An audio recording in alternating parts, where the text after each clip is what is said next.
नमस्कार, दी एंगल में आपका स्वागत है और मैं हूं आपके साथ आयुषी।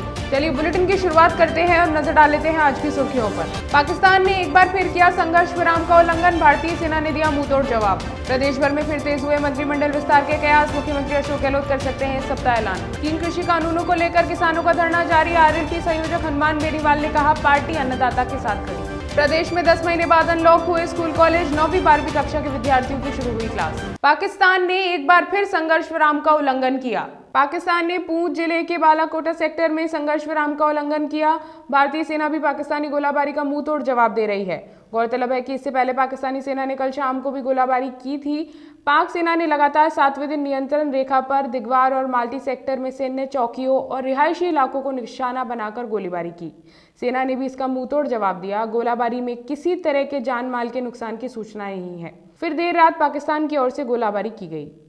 प्रदेश में आज से 9वीं 12वीं के विद्यार्थियों के स्कूल खुल गए हैं। निजी स्कूलों में फीस का विवाद नहीं सुलझा है। आज इस मामले में सुप्रीम कोर्ट में सुनवाई होगी। निजी स्कूल संचालकों की ओर से society of Catholic education institution वैन ने एसएलपी दायर कर राजस्थान हाईकोर्ट के आदेश को चुनौती दी है। दरअसल हाईकोर्ट ने 1 माह पहले ही आदेश दिया था कि निजी स्कूल अब राज्य सरकार की सिफारिशों के अनुसार ट्यूशन फीस का 70% ही फीस के तौर पर ले सकेगी। प्रदेश में एक बार फिर मंत्रिमंडल विस्तार की कयास तेज हो गई है। मुख्यमंत्री अशोक गहलोत इसी सप्ताह अपनी टीम को बढ़ा सकते हैं। राज्यपाल कलराज मिश्र से लगभग पौन घंटे की मुलाकात के बाद मंत्रिमंडल विस्तार की अटकलें तेज हो गई हैं। सूत्रों के अनुसार सब कुछ ठीक रहा तो मंत्रिमंडल विस्तार इसी सप्ताह होगा। ये तय है कि फरवरी में विधानसभा के बजट सत्र में गहलोत की टीम लगभग 10 नए चेहरों के साथ कुछ बदली नजर आएगी। गहलोत अपनी टीम में कांग्रेस के 5, 3 निर्दलीयों व बसपा से कांग्रेस में शामिल 2 विधायकों को जगह दे सकते हैं। वहीं 2-3 राज्य मंत्रियों का प्रमोशन भी हो सकता है। उन्हें कैबिनेट मंत्री का दर्जा मिल सकता है। कृषि कानूनों के खिलाफ किसान लगातार धरने पर बैठे हुए हैं। सरकार और किसानों की वार्ता हर बार विफल हो रही है। तमाम दिक्कतों के बाद भी किसानों का हौसला बुलंद है। शाहजहांपुर में हरियाणा बॉर्डर पर हनुमान बेनीवाल ने कहा कि केंद्र सरकार और सुप्रीम कोर्ट को किसानों की भावनाओं को समझना चाहिए। उन्होंने कहा कि आरएलपी आंदोलन में किसान संगठनों के साथ खड़ी है। कृषि कानूनों पर सरकार और किसान दोनों अपनी बातों पर अड़े हुए हैं। वहीं लगातार सरकार और किसानों के बीच वार्ता का दौर अभी भी जारी है। अगली वार्ता 19 जनवरी को होनी है। अब तक की वार्ता बेनतीजा रही है। आज से स्कूलों और कॉलेजों में रौनक छा गई है। करीब 10 महीने बाद प्रदेश भर के शिक्षा के मंदिर खुल गए हैं। स्कूलों के एंट्री गेट पर ही थर्मल स्क्रीनिंग और हाथ सैनिटाइजेशन की व्यवस्था भी नजर आई। पहले चरण में 9 से 12वीं तक के बच्चों के लिए स्कूल खोले गए हैं। 10वीं और 12वीं की कक्षाएं सुबह 9:30 बजे से 3:30 बजे तक चलेंगी और सुबह 10 से शाम 4 बजे तक 9वीं और 11वीं की कक्षाएं लगेंगी। वहीं कोचिंग सेंटर में 33% बच्चों को ही बुलाया गया है।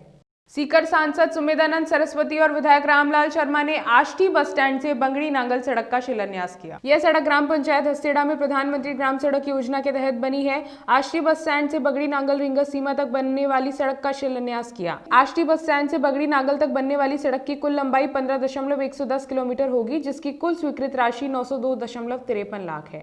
कार्यक्रम के मुख्य अतिथि सीकर सांसद सुमेधानंद सरस्वती और क्षेत्रीय विधायक रामलाल शर्मा का 21 किलो की फूलों की माला पहनाकर आभार व्यक्त किया। सीकर सांसद सुमेधानंद सरस्वती ने कहा कि ग्रामीण क्षेत्रों में विकास की गति निरंतर बनी रहेगी। विधायक रामलाल शर्मा ने कहा कि ग्रामीणों द्वारा आष्टी से बगड़ी वाया किशन मानपुरा सड़क की काफी दिनों से मांग की जा रही थी। इस सड़क निर्माण से आमजन को सुविधा मिलेगी। बूंदी जिले के नेनाव पंचायत समिति के नवनिर्वाचित पार्षदों का स्वागत किया गया। पार्षदों का कोलाहेड़ा गांव पहुंचने पर वार्ड नंबर 18 से ग्रामीणों व भाजपा के कार्यकर्ताओं द्वारा स्वागत किया गया।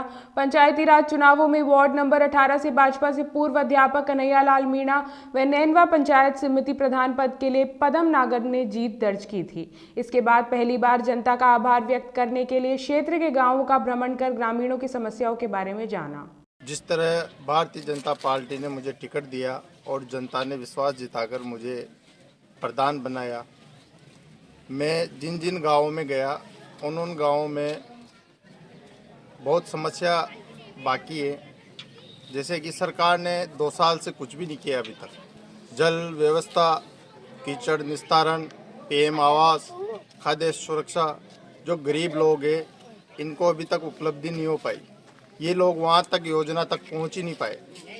तो इस तरह की सारी योजनाओं का जिस तरह मैं दौरा कर रहा हूँ सभी की एप्लीकेशनें लेके और पंचायत समिति में निस्तारण के लिए समस्त अधिकारियों को दे रहा हूँ। क्योंकि वार्ड नंबर 18 से भारतीय जनता पार्टी ने मुझे टिकट दिया है और टिकट देने के बाद जब मैं क्षेत्र में आशीर्वाद लेने के लिए पहुंचा हूं तो वैसे देखने में आया है कि इस वार्ड के अंदर मूलभूत रूप से काफ़ी असुविधाएं हो रही है और अब अपन को विजेता मिली है और हर तरह की क्षेत्र के लोगों की समस्या का समाधान करेंगे। पूर्व भारतीय क्रिकेटर बीएस चंद्रशेखर की तबीयत बिगड़ने से उन्हें बेंगलुरु के एक निजी अस्पताल में भर्ती कराया गया। कर्नाटक राज्य क्रिकेट संघ के प्रवक्ता विनय मृत्युंजय ने इसकी जानकारी देते हुए बताया कि 75 वर्षीय चंद्रशेखर को फिलहाल आईसीयू में रखा गया है और उनकी हालत स्थिर है। उधर उनकी पत्नी संध्या चंद्रशेखर ने बताया कि वो अब ठीक हैं, वे मैच देख रहे थे और तभी उन्हें बोलने में दिक्कत की शिकायत हुई, इसलिए हम उन्हें अस्पताल ले गए। अब वे ठीक हैं और 2 दिन में घर आ जाएंगे। दिल्ली समेत पूरा उत्तर भारत शीतलहर और कोहरे की चपेट में रहा। उत्तर भारत के तमाम शहरों में घना कोहरा और शीतलहर के कारण लोग ठिठुर रहे हैं। आज लोग कोहरे और शीतलहर की दोहरी मार झेल रहे हैं। वहीं राजस्थान में भी तेज सर्दी और कोहरे ने लोगों को घरों में दुबकने पर मजबूर कर दिया है। प्रदेश के बांदीकुई, दौसा, भरतपुर, अलवर, सवाई माधोपुर सहित कई इलाकों में कोहरा छाया रहा। कोहरे के चलते हवाई वाहन भी रेंग रेंग कर चलते दिखे। राजधानी जयपुर में भी ठंडी हवाओं से लोगों को बेहाल होना पड़ रहा है। सर्दी के चलते लोग अलाव का सहारा ले रहे हैं।